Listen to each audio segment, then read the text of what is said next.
This piece is going to take some work. And please know that underneath the pastor where you have staff and ministry teams, it may change from time to time. That's where the flexibility comes in and should be to help you flex with the changing goals or maybe even a changing vision from time to time. So know that Jesus Christ, the board, the pastor, and nominations is set. But everything under there can ebb and flow depending on your vision and your goals of the year. Does that make sense? Okay? So this is a piece that I want you, if you are getting ready to move into this model, make sure that you have this piece put into place before you start practicing it. If you're practicing it, and you don't have it, you need to start there and figure this out. Because you see, when we don't have a very clear organizational chart, it's really hard to tell how the decision-making happens. Right? Can you see that? Who's responsible to who? Who do I report to? And so on. All right, so we're going to transition a little bit into strategic planning and how that aligns with the whole work of accountability. When we aim at nothing in particular, that's exactly what we hit. That's exactly what we get. Nothing. Strategic ministry planning helps us aim. Now, when we're talking about strategic ministry planning, we're talking about 5 different pieces. All right? The first piece of strategic ministry planning is understanding our mission. Y'all, if you heard nothing else from me today, if you go away with nothing else, I just want you to clearly understand why we all exist as churches. And that's our mission. That's our purpose, is to make disciples. Everything we should do should be aligned with our effectiveness and our efficiency in reaching those that don't have a relationship with Christ. Everything needs to flow from our mission. Now, the vision, remember, this is what would drive the upside of the life cycle. So vision is extremely important. Now, if some of you, your stomach just turned when you thought of vision, I just know it. Because we go, didn't we just do that? Well, maybe so. But the vision, if every purpose is the same, each one of you are here, your churches exist for the same reason, is to make disciples. So why doesn't every church look the same and function the same? It's because their vision is different. And the differences in vision comes from those differences of your community, the differences in your congregation, the differences of your gifts. It's God's preferred future. It's the unique way that you go about making disciples. We have to make sure that we can paint a picture to say, if a photojournalist were to come back to your church in 2 years, what is it that he or she would find? What would you look like? What would be happening? How would it look different than today? I don't care about bumper stickers and t-shirts. Folks, this isn't about what's in your head. This should come from your heart and your soul. And it should be wrapped in prayer so it's guided by the Holy Spirit. It's God's preferred future for your church. And if you believe that that's not what's currently happening in your church, then it's time to revision. See, people can get excited about a vision. They can go, oh, I can see that. I want to be a part of that. You know, I say it's not very sexy to be thinking about, well, yep, we're just paying bills. Yep, we're making payroll. Yep, we're doing that dinner for the 25th year. How exciting is that? You see, when you can't go out and let the community know what you're excited about, what do you have to talk to them about? Why would they want to be a part of the church if you're not even excited about being a part of the church? And it's hard to get excited about being a part of the church if you don't have this vision of God's preferred future and that everything is lined up with how we're going to live into that preferred future. Any given mission field has a 70% likelihood of people that are disconnected from the life of a congregation. 70% of people don't have a relationship with Christ. We don't have to worry about what other churches are doing. There is plenty of work to be done, and there's plenty of people to reach. 70%, friends. Now, we can bellyache about the change in attendance patterns. We can bellyache about the cultural differences of all the options that are available on Sunday. Yep, all of that's reality. You are absolutely right. But how can we be concerned about that when the 70% of our general population don't have a relationship with Jesus Christ? There is plenty to do. And do you have a vision in your church that people are excited about, want to be a part of, and it is driving you for your purpose of making disciples? Now, the next thing you want to be thinking about, the third part of strategic planning, are those goals. So once you have that vision of God's preferred future, the goals then don't come from, so what should we do this year? Because that's sometimes what we do, right? Goals just come from la-ti-da, what feels good, what's the church doing down the road? But instead, the goals are, if God is calling us to that preferred future, what are the things we need to do this year to get there, to make that a reality? Do you see how everything starts coming together? We no longer have these little silos of things that are just happening in the life of the congregation just because. But we're all rowing in the same direction, all of us, for the purpose of making disciples and moving into our preferred future through the goals. And remember, if we go back to the agenda for simplified structure, remember right there in the center was review of goals. So every month, every time you gather, that's the conversation. So how are we doing of reaching those goals? So do you see, you're not really asking about how are we doing with reaching the goals? What you're saying is, what are we doing towards the steps of our vision becoming a reality? Because the goals came from the steps that were desired or determined what it would take to create that vision. So do you see how it's all aligning? So I go back to the question in the back of the room of what's the importance of going away and immersing ourselves in this process? Do you see how you are creating the momentum and the direction for the church for the upcoming year? And folks, if we don't have people willing to give up a 24-hour period to do that, then might I dare say we don't have the right people in leadership. Because we've been filling spots instead of calling people into discipleship and leadership. I would much rather you have your minimum of 9 people who are truly committed than to fill it up with 13 just to say we have more people. Because if they're not fully committed, they're not going to show up at that retreat. They're not going to live out their covenant, and it's going to hold the leadership and the church back. If you can't get fully committed people into a particular ministry, then don't do it. I would much rather see you do much fewer things, ministries, activities, events, and do them really well, as opposed to trying to be all things to all people.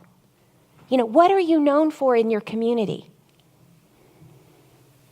What are you known for?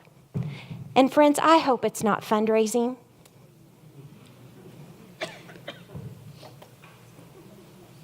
Seriously. Because if we want to get to the heart of that matter, if we're doing fundraising, we got discipleship problems. That's a stewardship issue.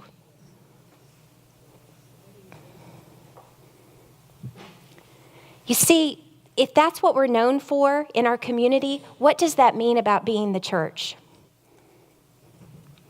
They just want my money. I had one church that I was almost ran out of town because I said, let's not do this pie sale any longer. That's what they were known for. We sent in mystery worshipers to ask about the town. What do you know about this particular church? I almost said it. And they said, oh, that's the church that has the annual pie sale. So when you ask then that committee to say, so tell me, how many people have come to know Christ as a result of buying the blueberry pie? Well, that's not its purpose. How does it tie into your purpose? Well, why would it need to tie into our purpose? And you begin to push against that, and then the church then becomes angry because who are you to come in and tell me how to run my church? I'm just suggesting that we follow Matthew 28. Maybe Jesus said how to run your church. But do you see, friends, how we get off track? Because we are not strategic or intentional in the way we're using our resources. I have yet to see a church that is not busy. Oh my goodness, we are busy, busy, busy, busy, busy. But are we busy aligning everything with our purpose? We burn people out, and we have burned out people. For what purpose? No one's come to know Christ, but we've burnt people out in the life of the congregation.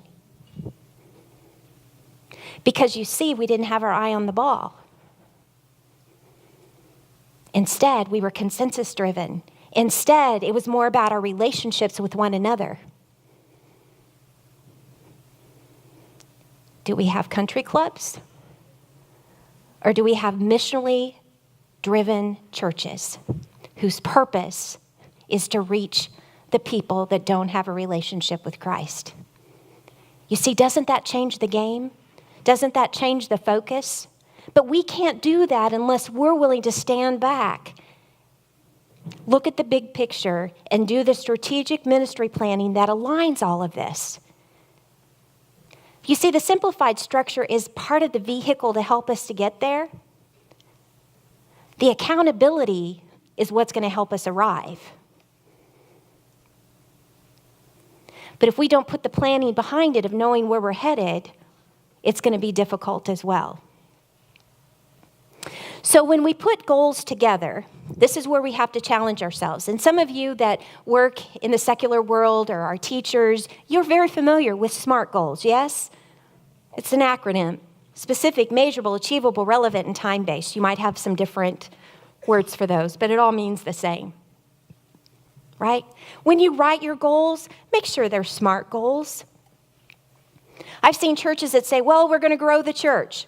Well, tell me how you measure that. Well, we're going to have more children in Sunday school. Great. We're going to have more children in elementary age Sunday school, going from 5 children to 8 children by when? The end of the year or whatever it is, right? You need to make sure you can put it on the calendar of when it's supposed to be done. You need to make sure that you can measure it in some way, that it's specific. And then we need to give ownership of those goals to someone. You see, if it's just, we're going to do, that's great. But at some point, the rubber has to hit the road, and a person needs to be held responsible for those goals. Do you see how the conversation begins to change at your board meetings when we're having these kind of conversations with our pastors? And I think we begin to think about, what are the things we're doing, friends, that we don't need to do any longer? Most churches need to stop more things than they start.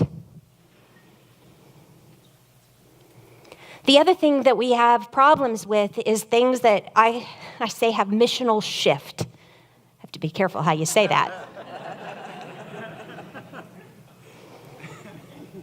You see, we start a particular ministry for a particular purpose. And we've done it for so long, we forgot the historical purpose. So let me go back to my pie story.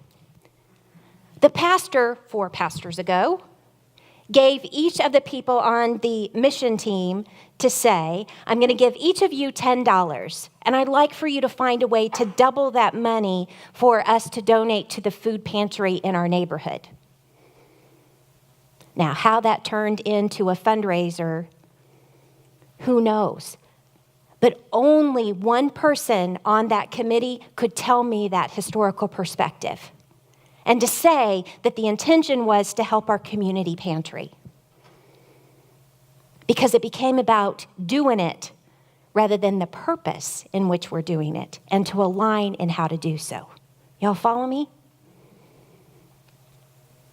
So again, you came here asking about simplified structure. But what I'm saying is, it's not just about simplified structure. This is not going to be the magic bullet that suddenly people are going to show up in your pews. But simplified structure with accountable leadership can get you to the point of getting your eye back on the ball and begin to align everything so we have a greater possibility of doing so. Now, we talked about strategic ministry planning has 5 pieces, okay? Mission, vision, goals. The 4th piece are core values. Whether you've stated them or not, every one of your churches has core values. Core values, if we go back to our football metaphor, it would be the boundary lines. It tells you how far you can push things or not. And you see, sometimes we get ahead of ourselves that we have core values that keep us our boundaries here, but our goals ask us to get our boundaries out here. So when we haven't identified who we are, then our goals can get us into trouble. So for instance, I had a church I was working with, and it was growing like you would not believe. And everything we were doing, there was no pushback, no pushback, no pushback. I mean, changing worship times, taking pews out and replace them with chairs. I mean, really big changes. Moved across even.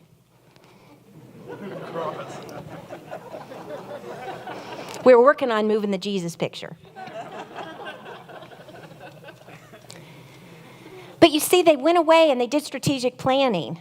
And they identified their core values, and they stated them, but then when they worked on their goals, they really pushed the boundaries of their core values of who they said they are. See, because they valued tradition. And all their goals didn't value tradition. So when the pastor went back to the staff and said, all right, these are our goals, so let's line up our objectives, let's line up what we're going to do this year to make this a reality, there was pushback. Well, no wonder, because the goals pushed our core values too much, right? So whether you've named it or not, they're there. So if you have not named your core values, please go through that process of naming your core values. Now, here, name who you are, not who you want to be. That will get you into trouble too. Because most of the time we go through core values and we say, well, this is the fluffy, flowery people we want to be. That is not necessarily who you are. That's not to say that you can't say, here's one aspiring value that through our goals and our revisioning we can grow into. But call it an aspiring value. So think about this. Your core values, your mission and vision and core values reflect who you are on your website, right? And maybe they're even stated specifically. So a person shows up as a first-time guest at your church expecting who you said you were. And they show up and you're not who you say you were because you put aspiring values on your website. You didn't reflect who you were. Or perhaps you put pictures of a youth group of 50 kids and you have 10. Be who you are. Don't give people the idea of being someone that you're not. Own who you are and play within those boundaries when you're making decisions. You know, holding relationships very high may be one of your core values. Name it if that's the case. Even if it's not necessarily who you want to be, it is who you are. So it helps you realistically make decisions in alignment. Now, those strategies is the fifth piece. So we've got mission, vision, goals, core values, and strategies. Okay? Strategies belong to the ministry teams. That's where that work is done. This is what finally gets on the calendar are the strategies that come from the goals, that come from living into our vision, that accomplishes the mission within the boundaries of our core values. Do you see? Nothing gets on the calendar without all of those pieces being in place first. So when you work through all of that, friends, you just did your own ministry audit. Do y'all know what I mean? So what if 2018 started with an empty calendar? And we only put things on that calendar that aligned with our mission, our vision, our goals within the boundaries of our core values. Would that look different than 2017 calendars if the 2018 calendar had those parameters? Perhaps. Perhaps. So if we are going to go into simplified, accountable leadership, the focus, the energy, the conversation must shift. Right? You see, as I've been working with churches over this last decade, here's what I found. We did it for technical reasons, and then it blew the place up. Because we didn't build the trust. We had fewer people making decisions, and we didn't put accountable leadership in it. We didn't understand the model, so we didn't have any guiding principles. We didn't have a leadership covenant. So you're right, when fewer people are running the church and we don't have all those other pieces in place, it's dangerous. So that's why it's important to see how simplified structure fits into all of these other pieces to align your church to be the most effective at making disciples, right? So I want you to spend a few minutes at your table. And I want you to decide where are the pieces of strategic planning that are in place and what do you need to work on? Do you fully believe, start at the top, do you fully believe that everyone in your church understands the purpose? Do we need to start there?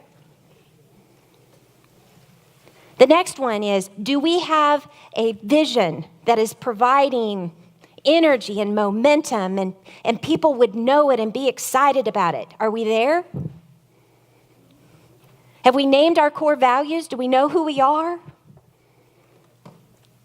And do we put together goals every year that help us live into our vision? And are we strategizing at the board level? Or are we really leaving that to the ministry team? All right. So we are going to talk a little bit about another acronym. I love acronyms. How to hold people accountable. Because sometimes when we think about holding people accountable, we think of that club over the head kind of thing. Pastor, you're doing it wrong. That's not what this is meant to be. So here's the acronym. The holding people accountable is simple. You have to first set expectations. And I find that in churches, we don't do a very good job of that.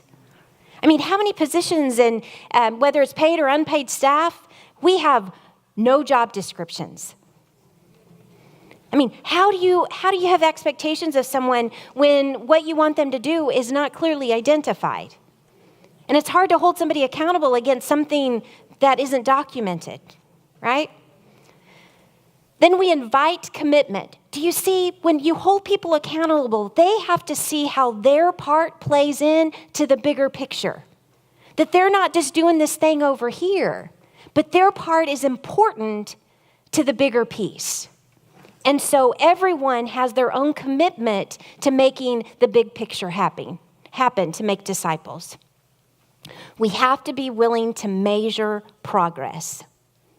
Not just the end game, but how are we doing along the way?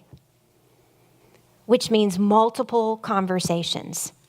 Now, any of you that have ever supervised folks, you know that sometimes the supervision looks different than others. If you have a team of 10 people, I used to have a team of engineers. Now, that's a bunch okay?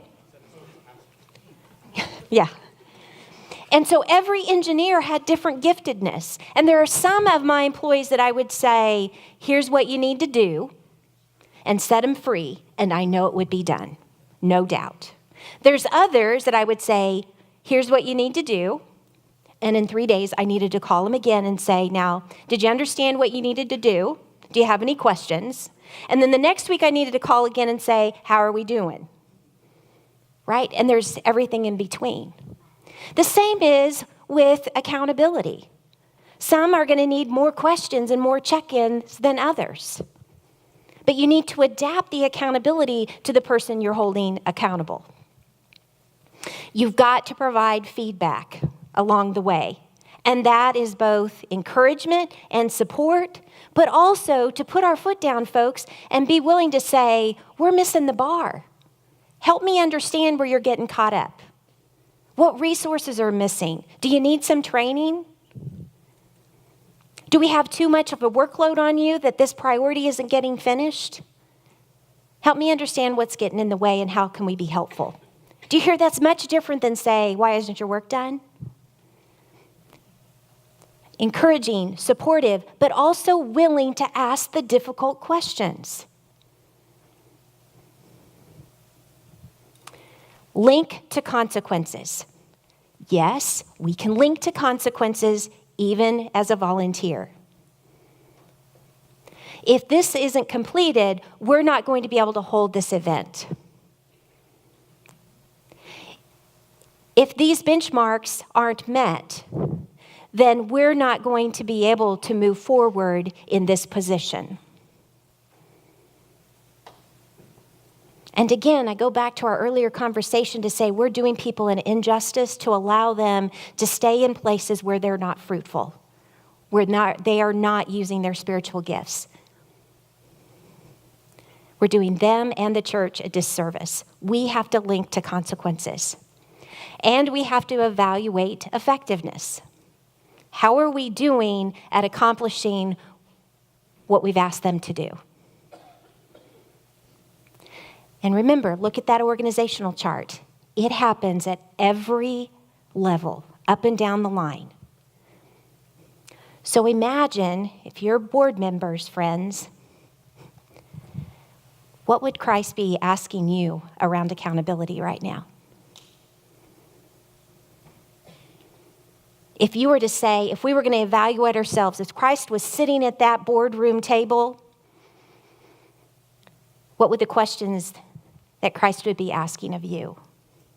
And how would we be doing?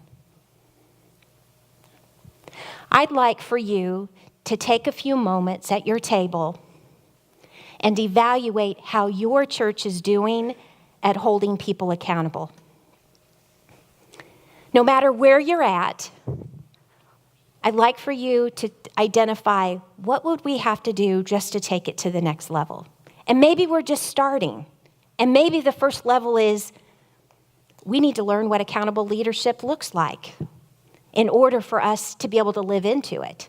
Or maybe we ask for commitment, but we're not willing to evaluate or hold the difficult decisions. So take a few minutes and identify where your church is and how you can take the next step.